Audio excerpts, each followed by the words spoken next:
Welcome to Leveraging Inspiration, the Inspired Patent Podcast. We're going to journey into the depths of culinary secrecy as we unravel the captivating tale of how KFC, the fast food legend, fiercely guards their finger-licking good recipe secret with cloak and dagger maneuvers, relentless determination, and a recipe that has tantalized taste buds for decades. Discover the extraordinary lengths KFC uses to protect their most prized possession. Get ready for a story of intrigue, espionage, well, maybe not, and mouth-watering mystique that will leave you craving both the secret and the insight into how this global empire safeguards its tantalizing trade secret. Are you prepared to delve into the Colonel's clandestine world? Brace yourself for an extraordinary journey as we unveil the secrets behind the locked doors of KFC's secret recipe vault. I'm Wayne Carroll, your host, here to share valuable insights, stories, and strategies for succeeding in intellectual property. Let's dive into the game of IP and learn how to win. This podcast is not legal advice, but is strictly educational and informational. Listening to this podcast or reading show notes does not establish an attorney-client relationship. We're talking about the KFC story. They employ a multifaceted approach to protect their trade secret recipe, ensuring its confidentiality and exclusivity. Here are some of the strategies they use. First, limited access. KFC secret recipe is said to be known by only 2 individuals within the company. They don't publish who they are, what their title is, so even who knows it is kept a secret. And of course, this restricted access helps minimize the risk of unauthorized disclosure. They use a system with split ingredient processing. KFC divides the production process into separate components with different suppliers handling various parts of the recipe. And this compartmentalization ensures that no single entity has access to the complete recipe. And of course, they use limited recipe information.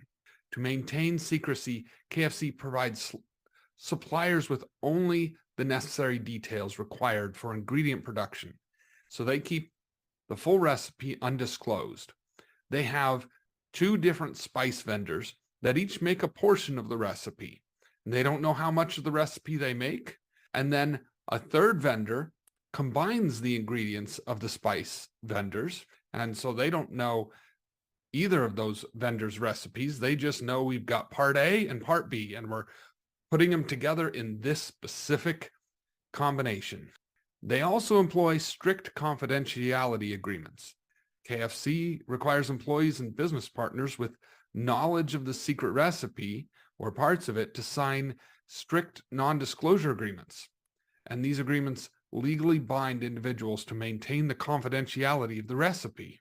Now, they're going to have a separate agreement. I don't know this for sure, but a best practice is to have a separate agreement with different levels of knowledge of the trade secret.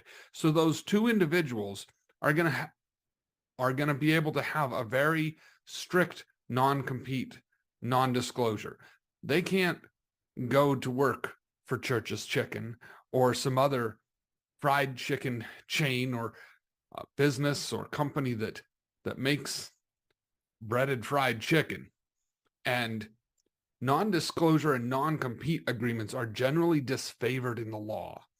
Courts don't want to enforce them, but if you show that you've got a good reason to, you've got this person who has access to this highly confidential, extremely valuable trade secret, and they're one of only 2 people in the whole company, you're probably going to succeed at stopping them from going to work from a competitor versus someone who's working minimum wage that's just frying your chicken in your store. So the next thing they make sure they do is they have supplier contracts. Not just employees, but the suppliers. They're going to work closely with suppliers and manufacturers, incorporating strict confidentiality provisions into those contracts.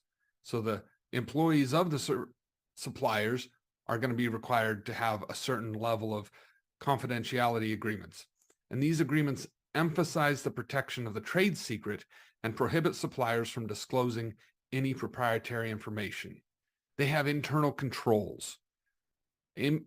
KFC implements robust security measures within its facilities to prevent unauthorized access to sensitive information.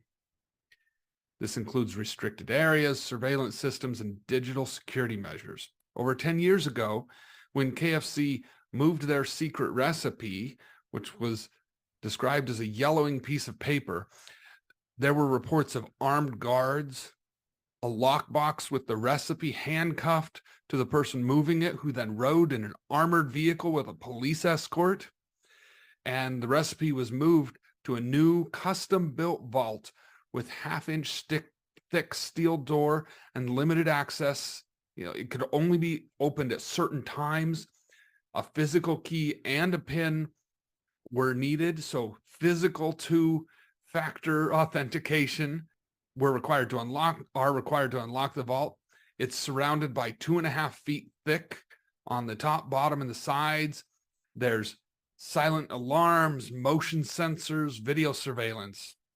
And then they announced in 2019 that they had employed Colonel RoboCop to transport a triple encrypted copy of the recipe to a maximum security bunker that is designed to survive a nuclear bomb in Stockholm, Sweden. It's 100 feet underground in this mountain and designed with thick walls, and it's designed to withstand a nuclear bomb. They use this marketing. There were a few commercials with Colonel RoboCop. They weren't necessarily well received by everybody, but they did that. And of course, continuous monitoring. KFC actively monitors its supply chain and production process to detect any potential breaches or unauthorized disclosures. Regular audits help ensure compliance with confidentiality requirements. And last of all, legal protection. KFC relies on intellectual property laws to safeguard its trade secret. I didn't find any lawsuits they filed, and oftentimes when there are lawsuits, they'll file them in a way that is kept confidential and then settle it with confidentiality agreements so that they don't even know that these lawsuits are filed, that kind of thing. So we don't know what kind of legal enforcement they've had to take, because I couldn't find any public record. So by combining these protective measures, KFC strives to maintain the secrecy and exclusivity of their trade secret recipe, enabling them to preserve their unique flavor profile and a competitive advantage in the fast food industry.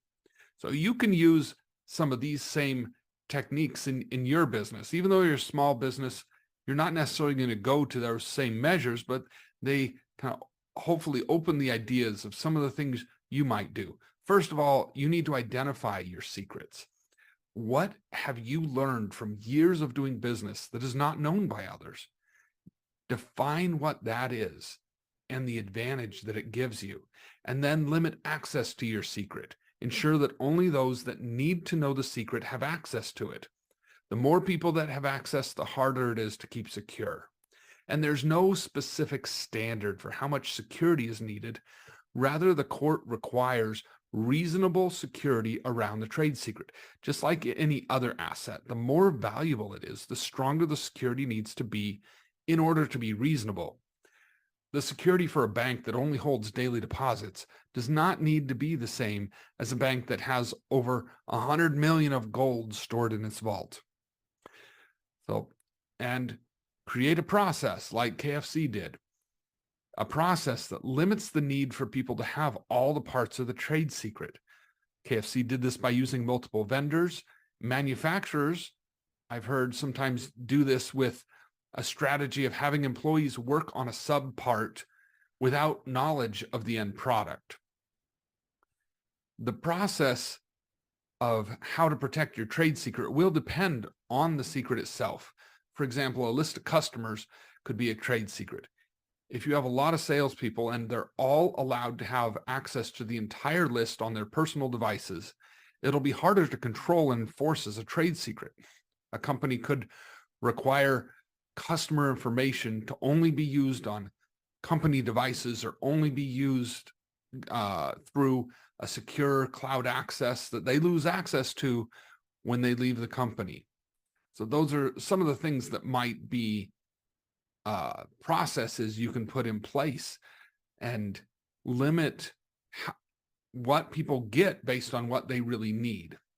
Having strict confidentiality, and you'll want not just one confidentiality agreement for all employees, but determine classes of employees, who has access to what. And by restricting it to few people, you only need that confidentiality agreement that's really strong for those few people. You'll want internal controls. It might not need to be a nuclear bunker to store your trade secrets, but consider your security measures and also consider regular training and reminders. And then there's monitoring. At least probably a few times a year, you'll want somebody to check on those procedures. Are they being followed? Is it being lost? In episode 13 of this season, or episode 39 of this season, season 13, we discussed the new AI technology, ChatGPT, and how trade secrets have been disclosed through ChatGPT. Regular audits can help companies uncover holes in their security and move to plug them before the trade secrets are lost. And the last thing, of course, is legal protection. Once you've done the work to identify the trade secrets, get good contracts, implemented security measures, train employees, and ensure compliance, you'll need to be prepared to act quickly.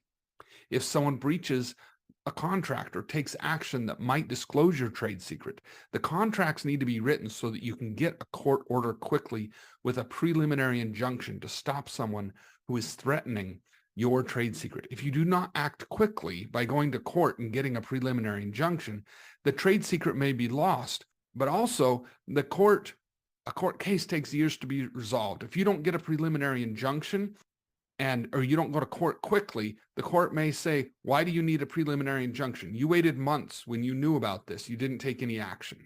So those are some of the things you can do to implement security and protect your trade secrets. I'm Wayne Carroll, and this is Leveraging Inspiration.